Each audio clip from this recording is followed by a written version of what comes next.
మంచి ఉంది కనుక ఎక్కడైతే బలహీనంగా కరకట్టలు ఉన్నాయో వాటిని వెంటనే మరమ్మతు చేయాల్సిన అవసరం అని చెప్పి ప్రభుత్వం దృష్టికి తేవటం, చివరి ప్రభుత్వం నిన్న నిధులు విడుదల చేయడం జరిగింది.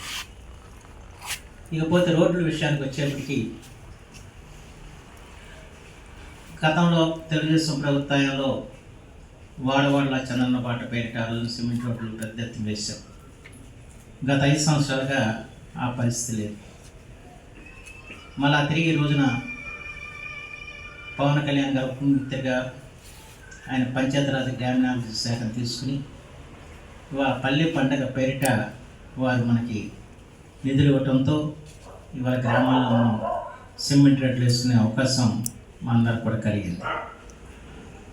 ఆ రకంగా వాళ్ళ గ్రామాల్లో పెద్ద ఎత్తున సిమెంట్ రోడ్లు నిర్మాణం చేయడం జరిగింది. ఆ తర్వాత ఇంకా వివిధ పథకాల నుంచి కూడా నిధులు తీసుకొచ్చి కొన్ని రహదారులను మంజూరు భోజించడం జరిగింది. అలాగే R&B శాఖ వరకు ఏదైతే గుంటలు పడ్డ రోడ్లని వాటి నిధులు తీసుకొచ్చి గుంటలు పూడ్పించి ప్రస్తుతానికి ప్రయాణయోగ్యంగా చేయడం జరిగింది. ఆ రోడ్లన్నింటికీ కూడా భవిష్యత్తులో నిధులు తీసుకొచ్చి వాటిని పరిపూర్ణంగా మనం నిర్మాణం చేయాల్సిన అవసరం ఉంది. అలాగే వాళ్ళ ఈ నియోజకవర్గంలో చాలా ప్రజలందరినీ కూడా కలవరపరిచింది అవనిగడ్డ కోడి రోడ్డు. ఆ రోడ్డు దగ్గర మేము అధికారంలోకి వచ్చిన తర్వాత కూడా కొంచెం కాంట్రాక్ట్తో ఇబ్బందులు కలగటం, దాంతో కొంచెం ప్రజలు అసౌకర్యానికి గురవడం కూడా జరిగింది. చివరికి ఆ రోడ్డును కూడా ఇవాళ సంపూర్ణంగా పూర్తి చేయించడం జరిగింది.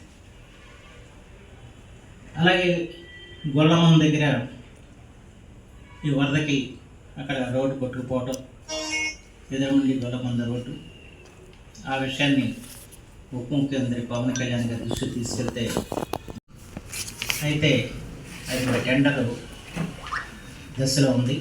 ఆ టెండర్ అవగానే దాన్ని ఆ నిర్మాణ పనులు కూడా మనం ప్రారంభించడం జరుగుతుందని చెప్పి మాత్రం మనం చేస్తున్నాం.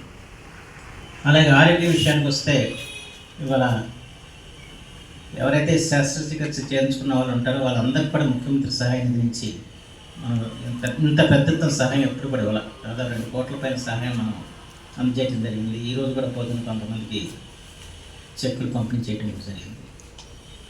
అలాగే విద్యా వ్యవస్థను కూడా ఇవాళ ముందుకు తీసుకెళ్లే పరిస్థితి చేస్తున్నాం. ఈ నిన్ననే ఈ తల్లికి వందనం నిధులు కూడా విడుదల చేయడం జరిగింది.